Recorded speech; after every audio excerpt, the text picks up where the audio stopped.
Yo, what's going on, guys? And today we'll be continuing what to expect from the Utah Jazz this offseason and going right into it. Mike Conley's the big question mark. Are they going to bring back Mike Conley? The man who missed the entire second round of the playoffs, and when he came back, didn't really contribute. Because if he did, they would probably won. Either way, let's get into this video. I want to hear before we start your comments down below. What do you think of the Utah Jazz? And let's get into it. So, what's pretty crazy is Rudy Gobert is actually the highest paid player on this team. He's making $35 million next year, with Donovan Mitchell making 28 and Bojan Bogdanovic behind them with 18. Then Joe Ingles at 14, Jordan Clarkson at 12. Then you got Royce O'Neal at 8. And then it's Udoka Azubuike. I don't know why I'm screwing up. I literally go to school at KU and I know how to say it. Udoka Azubuike. And they probably will bring back Georges Niang. I think they can bring back on a minimum. They have Mayuni, Matt Thomas, and Elijah Hughes. My fraternity brother actually played AAU with him. And the big question is Mike Conley. Do you bring back Mike Conley, or do you go and try to use the money that you would have paid Mike Conley for a guy like Robert Covington? I think the Robert Covington would be great. Or try to find guys like Jay Crowder and Torrey Craig, Because I think the major decision is obviously, are they going to bring back Mike Conley? And at this stage of his career, he won't be commanding the max dollars that he received from the Grizzlies a few years ago, but he should still have a reasonable price tag, perhaps the same that Goran Dragic got from Miami a year ago due to his veteran leadership and intangibles. Would be what we would have to see if he stays. But I don't know. I think it's if they could let him walk, they're able to get more depth. And the Jazz were pretty much down to a 6-man rotation when Mike Conley went down. It was pretty bad, and I think if they could, instead of keep his money that they would pay him, let's just try to get depth, assets all around. Rudy Gobert and Donovan Mitchell, I love them. I love them both. Donovan Mitchell is trying to play too much hero ball, but they do need to focus on health, okay? He was playing through excruciating pain on an ankle that was never healed after he sprained it on April 16th. And he's still, at 39 points. But then there's, Mike Conley. Mike Conley was dope in the Memphis series, but like Mitchell said, they probably would have won against the Clippers if they had the full series. Then there was Rudy Gobert, who seems like he just was limited. Basically all three of their all-stars were hobbled. It was just bad luck. And I have great respect for Georges Niang and Mayuni and the growth that we've seen from them over the course of the last couple seasons.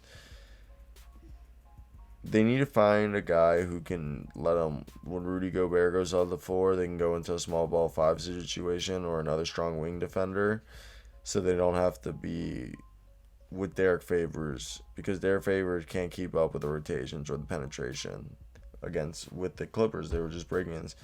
And the Clippers kept drawing Rudy Gobert out to the perimeter.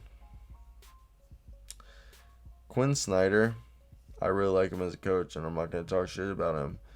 But there was some, as the problems the Jazz had in rotations and with late recoveries, some of that is personnel and by design of the team. Some of that is caused by scheme. Sometimes the Jazz purposely left Terrence Mann open, choosing rather to focus on the likes of Paul George in Game 6. And that came to bite them pretty hard. Okay? So, I think draft pick-wise, the Utah Jazz in the draft, if they're going to keep their pick, because, this is something very likely that they could trade. But I think there's a lot. There's players that are interesting. Look, the first 3 Utah Jazz players we won't be seeing is obviously My Uni's a second round pick, and I think they'll bring him back on a restricted deal. Derek Favors and Ersan Ilyasova won't be brought back. I, you know, Davian Davian Mitchell will be awesome having two Mitchells on this team, but that's obviously not likely. I would have them, Who do you guys think they should draft? I think they're going to get a shooter or a defender.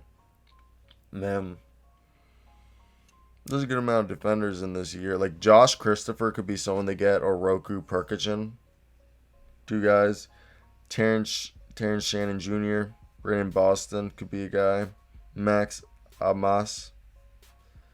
Even Jaden Springer, if he falls that far. But there's Aaron Henry. There's a lot of guys that they could go for. I think they're in an interesting spot, to be honest, if they're gonna get anybody. What do you guys think? I think it sucks that they lost this early. I'm not on the hate Quinn Snyder boat though. There's a lot of people who are just like hating Quinn Snyder, like acting like he's the reason for them to blame that they lost. Which I'm like, no. There's a lot more. I just think it sucks. I really wanted this team to go to the finals. I thought they would have beat the Suns. The Suns would have been difficult, but I don't know. Everyone was acting like the Jazz were posers. They weren't. They were like a legit team. They just lost.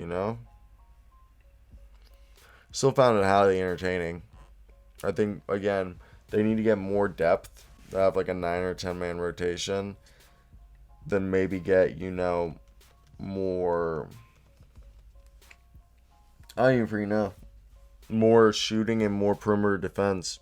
Because they got the interior defense with Rudy Gobert, but you need to find a small ball guy. I think that's like what you got to do, best case scenario. So let me hear your thoughts down below, guys. That's basically it from me. I'm going to just milk this till the 8-minute marker. Again, comments are greatly appreciated always. Love the comments, okay? Then hit that like and subscribe button. Keeps the channel growing. And I hope you guys have a great day, because I know I will. This is almost the whole video. This is basically the whole video. You're almost there. And my computer says it's low battery, so that's not a good sign. Alright, peace out, guys.